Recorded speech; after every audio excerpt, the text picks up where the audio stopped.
Welcome back, Raiders. Embark has finally released the fine details of their expedition system. This is the voluntary wipe system in Arc Raiders, which you don't have to participate in, hence it's voluntary, but there was a lot of confusion around the exact details of it, and we have it now. Let me run you through this blog. Why did you become a raider? Perhaps a Speranza has always been too small for you. Maybe it's a thrill of danger, the feel for fresh air on your skin, or the promise of wealth that's only available topside. Whatever your reason, all raiders share one thing in common: the spirit of adventure. The expedition project. The expedition hit a minor delay and the window will now open on the 17th of December.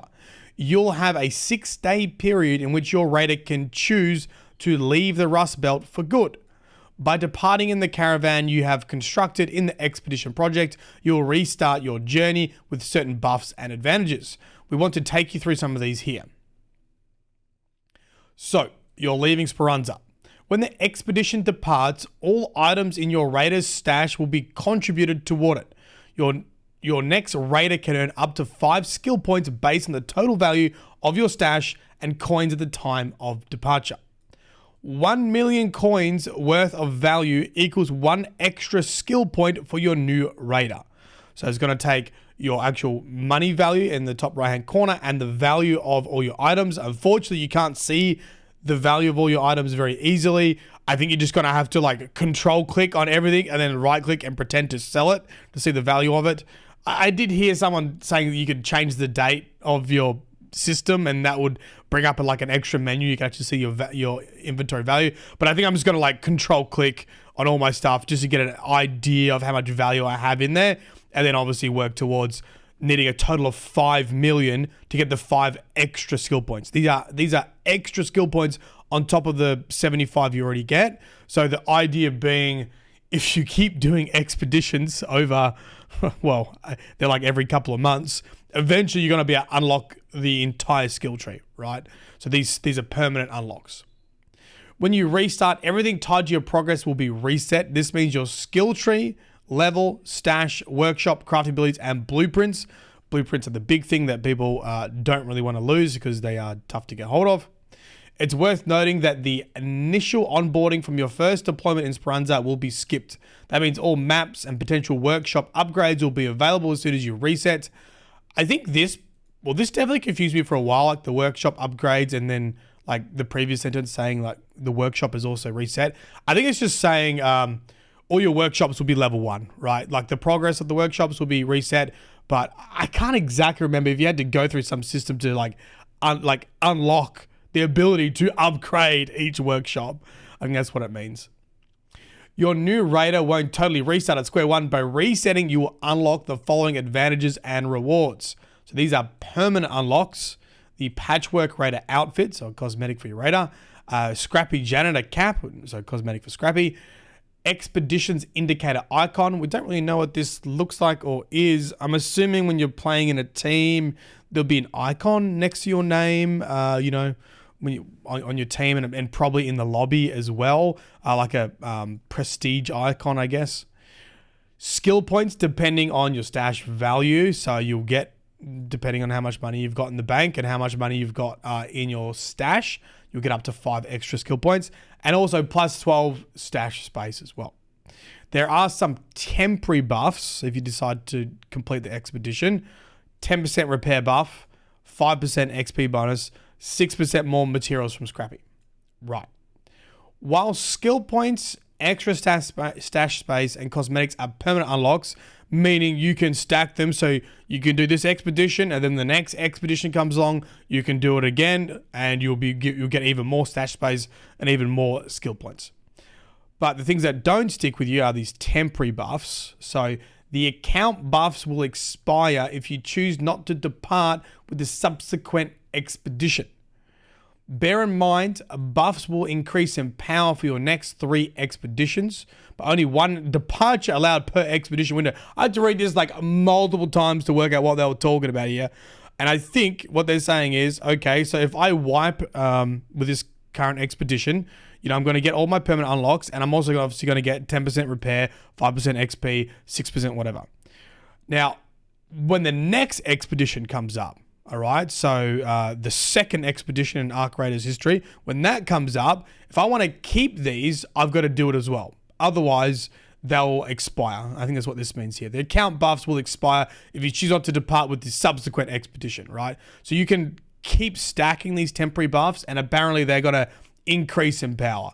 So if I do the current expedition and then the next expedition, I should get even more repair bonus, even more XP bonus, and it keeps stacking for at least the next 3 expeditions. So your temporary buffs will stack as long as you keep on the treadmill of completing expeditions. Right. Remember, the expedition window will be open from 17th of December and last until 22nd of December. You must sign up during this period, and everyone automatically departs at the same time on the 22nd. Right. So you have between the 17th and, the 21st to decide whether you want to do it. You can check how much money you've got and if you're going to get the max amount of skill points and all that kind of stuff. Click sign up, and then automatically on the 22nd, it will be completed.